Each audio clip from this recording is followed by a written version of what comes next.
Bonsoir et bienvenue à cette nouvelle édition de Direct. Aujourd'hui, nous allons consacrer notre rencontre à un compte rendu concernant la diplomatie égyptienne en 10 ans. Qu'avons-nous réalisé? Quels sont les traits caractéristiques? Quelles sont les principales réalisations, les principales adhésions aux groupes économiques mondiaux, tels les BRICS par exemple, ou autres? Mais avant de commencer, il faut dire que le Premier ministre, Dr Moustapha Madbouli, a tenu une réunion du cabinet ministériel au cours de laquelle il a passé en revue les efforts déployés par l'État susceptibles d'éliminer toutes les entraves face au développement économique et autres. Il a passé en revue plusieurs dossiers d'ordre local. Et suite à la réunion, Dr Moustapha Madbouli a tenu une conférence de presse démontrant les étapes essentielles entreprises par le gouvernement égyptien susceptibles de réduire les dettes externes durant la période prochaine. Il faut dire que le Premier ministre Moustapha Madbouli a ajouté que l'État œuvre à éliminer tous les obstacles qui se posent aux investisseurs afin d'attirer les investissements au niveau local et de la part des investisseurs étrangers. Le vice-premier ministre pour le développement industriel, le ministre de l'Industrie et du Transport, Kamel El Wazir aussi, s'est adressé à la presse lors d'une conférence de presse en passant en revue le plan ministériel susceptible d'encourager les États arabes et les étrangers à l'investissement. El Wazir aussi a indiqué que le gouvernement a pris des mesures réussies susceptibles de donner un élan au secteur industriel selon les directives du président Abdel Fattah el-Sisi dans l'objectif de devenir ou de faire en sorte que la région soit un hub régional pour l'industrie dans divers domaines. Le ministre a aussi réitéré que le gouvernement aussi a réussi à développer l'infrastructure industrielle, agricole et dans le domaine du tourisme tout au long des 10 dernières années. Et il a ajouté que l'État a fourni une aide financière chiffrée à plus de consacrée à plus de 500 usines, petites usines. Affirmé ou a souligné l'importance de relancer le secteur privé, de l'encourager, de l'appuyer et l'importance évidemment du rôle que le secteur privé joue dans le domaine de l'industrie et de l'agriculture et l'importance de créer des chances de travail afin de résoudre ou de remédier aux problèmes du chômage. El Wazir aussi a pointé du doigt toutes les mesures entreprises susceptibles d'encourager l'industrie locale, arabe et étrangère, d'encourager les investisseurs à étendre leurs activités sur les marchés locaux.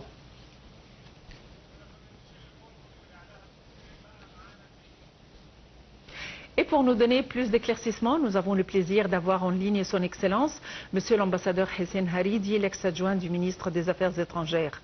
Monsieur l'ambassadeur, bonsoir et bienvenue avec nous. Bonsoir, madame.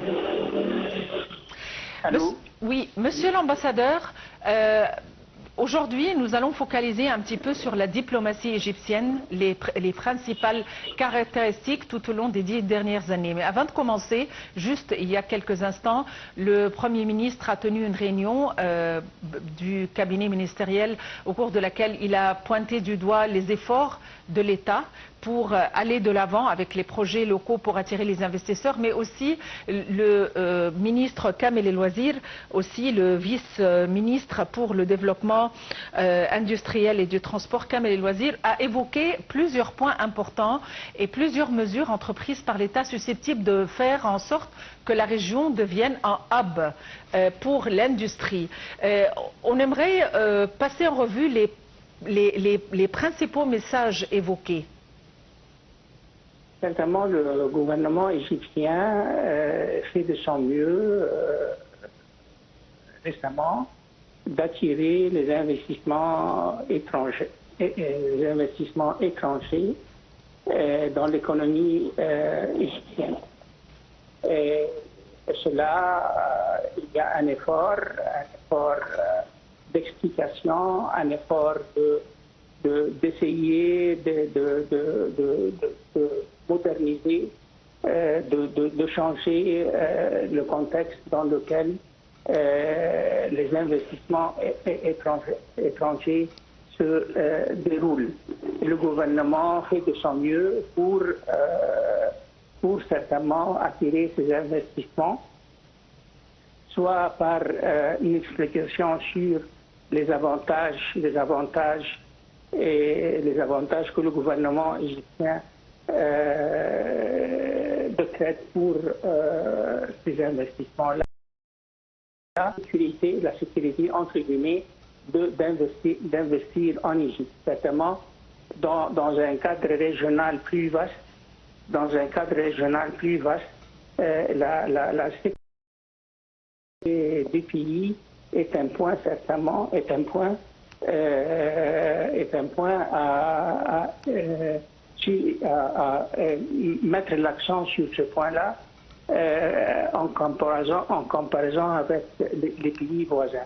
Alors voilà, le gouvernement continue à travailler pour attirer les investissements, et c'est une façon aussi d'aider le gouvernement à alléger la dette extérieure de l'Égypte durant les prochaines années. Et d'un autre côté, ça va aider le gouvernement égyptien d'aller en avant dans son programme de réforme économique. Oui. Monsieur l'ambassadeur, le ministre Kamel El-Wazir a évoqué aussi les allégations selon lesquelles l'État était accusé de ne pas vouloir ouvrir les usines fermées, de prendre les usines, comme il l'a dit dans son discours, que les usines étaient destinées à les offrir aux connaissances. À votre avis, d'où viennent ces allégations et qu'a fait l'État pour ces usines? C'est un sujet vraiment un peu délicat, madame. Pourquoi les usines ont fermé leurs portes? On doit admettre que durant les dernières années, certainement l'industrie égyptienne, particulièrement dans le secteur privé, a rencontré beaucoup d'obstacles et beaucoup de problèmes. Et je crois que le bon chemin est d'admettre ces difficultés et d'essayer de surmonter, d'aider ces entreprises à surmonter ces difficultés. Parmi ces difficultés, certainement, leur inhabilité de trouver des devises étrangères pour financer leurs importations nécessaires pour continuer à travailler. Mais le gouvernement égyptien récemment a pris conscience de ce problème, de cet obstacle. Et c'est un obstacle majeur. Et heureusement, la Banque centrale a certainement facilité beaucoup les choses. Et maintenant, les banques égyptiennes font de leur mieux de fournir le secteur privé les devises étrangères. D'un autre côté, pour que ces usines recommencent leur travail, certainement ils ont besoin d'une aide gouvernementale, et le vice-premier ministre, M.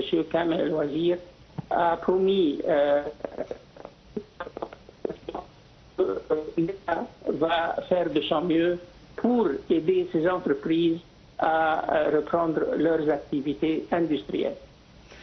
Monsieur l'ambassadeur, si on souhaitait évaluer la diplomatie égyptienne durant les 10 dernières années, à votre avis, quels sont les principaux acquis de la diplomatie égyptienne durant les 10 dernières années? Oui, à vrai dire, certainement la décennie précédente n'était pas facile, soit de point de vue régional ou de point de vue international, spécialement durant le mandat président sortant, du président américain sortant, M. Joe Biden. Mais la diplomatie égyptienne a réussi à répondre à plusieurs défis, plusieurs crises, mais ceci dit, certainement, la situation régionale reste instable.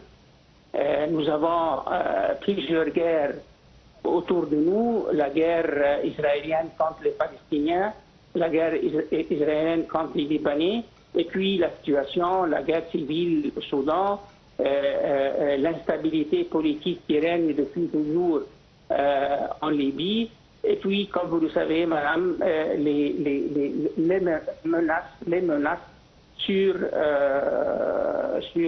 la navigation internationale en mer Rouge. Alors, la situation reste stable, mais l'Égypte et la diplomatie égyptienne a réussi à naviguer cette ère, cette décennie d'instabilité avec succès. Certainement, il y a un lien étroit entre les politiques intérieures et la politique étrangère, et je pense, moi, personnellement, que l'Égypte a réussi dans ce domaine-là. Aussi, l'Égypte a joué un rôle avec les réfugiés venant de la Syrie, venant du Soudan. Alors, à votre avis, quels sont les efforts essentiels déployés par l'Égypte qui ont œuvré à soulager la souffrance de ces réfugiés? De point de vue historique, l'Égypte a été toujours un pays hôte pour les réfugiés, soit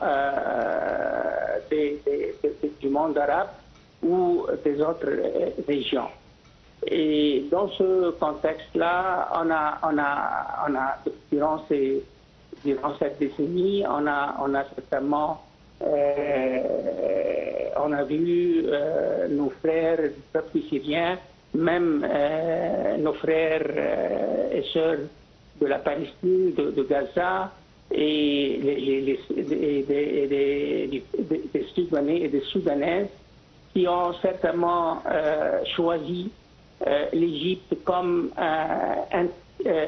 terre d'asile temporaire. Et je souligne, madame, temporaire, jusqu'à que la situation dans leur propre pays se stabilise et les offre le chemin du retour à leur pays d'origine. Mais nous sommes fiers, comme Égyptiens, nous sommes fiers. Nous restons toujours une terre d'asile pour les réfugiés qui fuient leur pays, soit à cause des actes naturels ou à cause des guerres civiles ou de guerre. Alors, dans ce cadre-là, le gouvernement égyptien travaille étroitement avec les organisations internationales pour certainement rendre le séjour de ces réfugiés un peu moins difficile, parce que certainement la plupart de ces réfugiés n'ont pas les ressources financières adéquates pour vivre. Alors, dans le contexte de cette coopération entre le gouvernement égyptien et les organisations internationales, je crois que l'Égypte fait de son mieux pour faciliter leur présence sur le territoire égyptien. Oui, Monsieur l'ambassadeur, l'Égypte aussi a réussi à adhérer des groupes importants, tels les BRICS par exemple. À votre avis, quel est l'intérêt de cette adhésion? Oui, certainement, la vision de l'Égypte dans le BRICS, c'est un grand atout, c'est un grand succès pour la diplomatie égyptienne. Maintenant, on fait partie d'un groupe international qui a un poids économique grandissant. On travaille avec les autres pays membres avec lesquels l'Égypte a toujours entretenu des bonnes relations, soit de point de vue politique ou de point de vue économique, ainsi commercial. Et je pense que le fait que nous sommes membres dans ce groupement économique international certainement donne à l'Égypte un poids croissant sur la scène internationale. L'Égypte s'est tournée vers l'Afrique et a renforcé ses relations avec l'Afrique en signant plusieurs accords et en effectuant plusieurs échanges. Qu'est-ce qui caractérise nos récentes relations avec l'Afrique? Moi, personnellement, quand je parle des relations entre l'Égypte et l'Afrique, je situe ces relations dans un contexte stratégique et historique. L'Égypte est une puissance africaine, comme elle est une puissance méditerranéenne et une puissance arabe. Nous sommes une puissance africaine, nous faisons partie de l'Afrique. Alors, l'axe de notre politique étrangère vis-à-vis de l'Afrique, c'est vraiment être lié avec nos intérêts stratégiques. Et n'oublions pas, quand on parle et quand on discute des relations entre l'Afrique et l'Égypte, que le Nil vient de l'Afrique. Alors voilà le lien stratégique, le lien historique, le lien géographique qui lie l'Égypte avec l'Afrique. C'est pour cela que toujours l'Afrique a joué un rôle dans la politique, la formulation et l'orientation de la politique étrangère égyptienne. Et ceci dit, l'Afrique aussi représente une certaine profondeur stratégique pour l'Égypte. Et c'est pour cela que, espérons que l'Afrique jouira toujours de cette prominence dans la politique étrangère égyptienne. Aussi, le chef de l'État a œuvré à ériger un pont d'entente arabo-africain, donc de manière à ce que les États arabes soient liés aussi à l'Afrique en tenant des conférences et notamment pour les jeunes aussi, de manière à ce que les deux entités puissent effectuer des échanges. À votre avis, comment évaluez-vous nos relations diplomatiques sur la scène arabe actuellement? Certainement, l'Égypte, la diplomatie égyptienne, certainement a promu les relations avec les pays arabes et c'est vraiment essentiel pour nos intérêts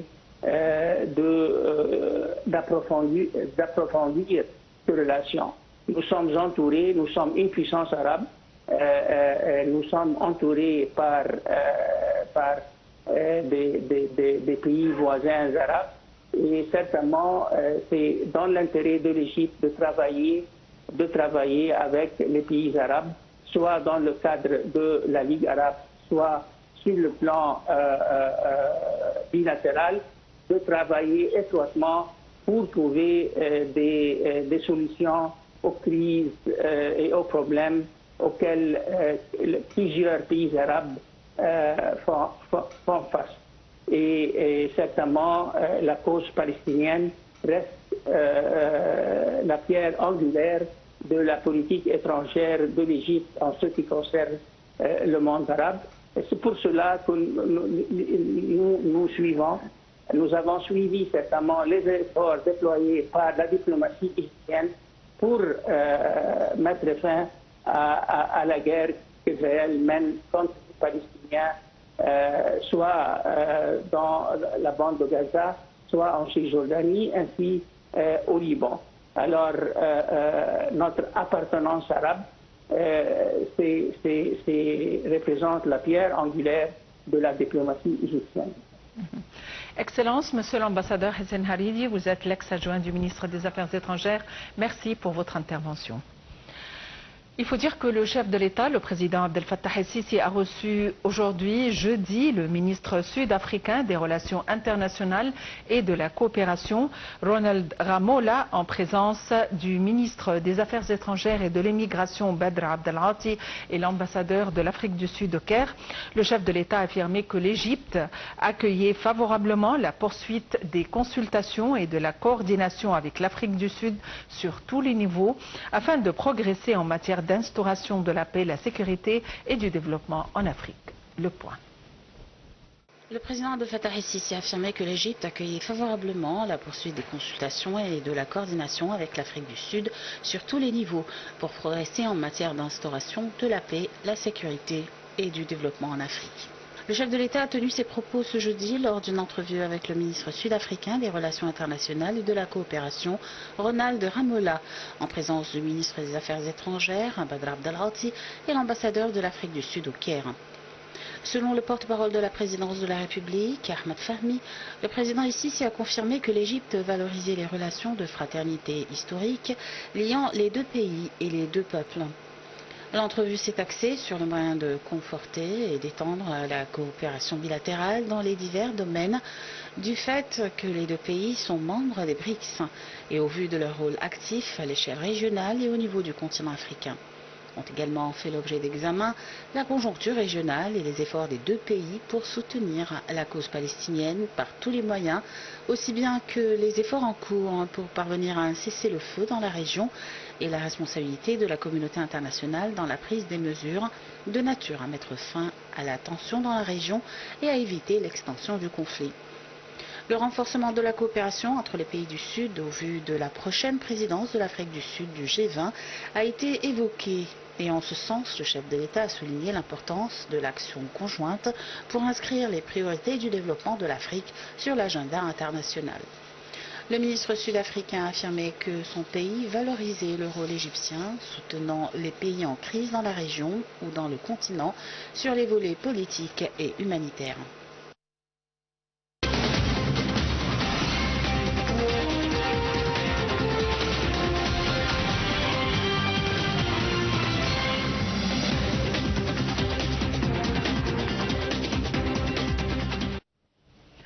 L'Égypte est le principal pays d'accueil pour les réfugiés soudanais.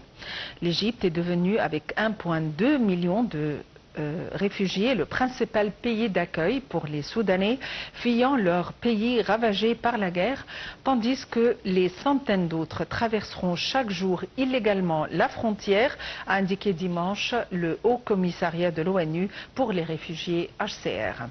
La guerre a tué des dizaines de milliers de Soudanais et déplacé plus de 11 millions de personnes, dont 3,1 millions ont trouvé refuge au-delà des frontières du pays selon l'ONU.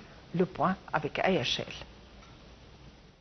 Au début du conflit, des milliers de Soudanais arrivaient quotidiennement en Égypte, avant que leur nombre se stabilise désormais à quelques centaines par jour, a déclaré Christine Béchey, adjointe des relations extérieures du HCR en Égypte.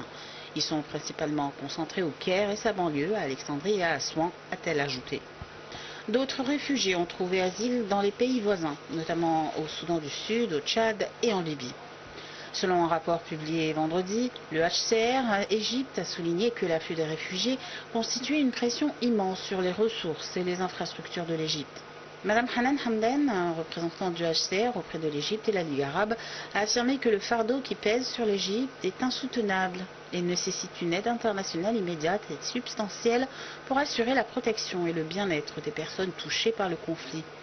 Elle a également noté que le plan 2024 d'aide humanitaire au Soudan a obtenu 1,52 milliard de dollars de financement, soit seulement 56,3% des 2,7 milliards de dollars requis. L'Égypte partage une longue frontière avec le Soudan, qui est en proie à un conflit entre l'armée régulière, conduite par le général Abdel Fattah el-Burhan, et les paramilitaires des forces de soutien rapide, dirigées par Mohamed Hamdan Daglo. La guerre a tué des dizaines de milliers de Soudanais et déplacé plus de 11 millions de personnes, dont 3,1 millions ont trouvé refuge au-delà des frontières du pays, selon l'ONU.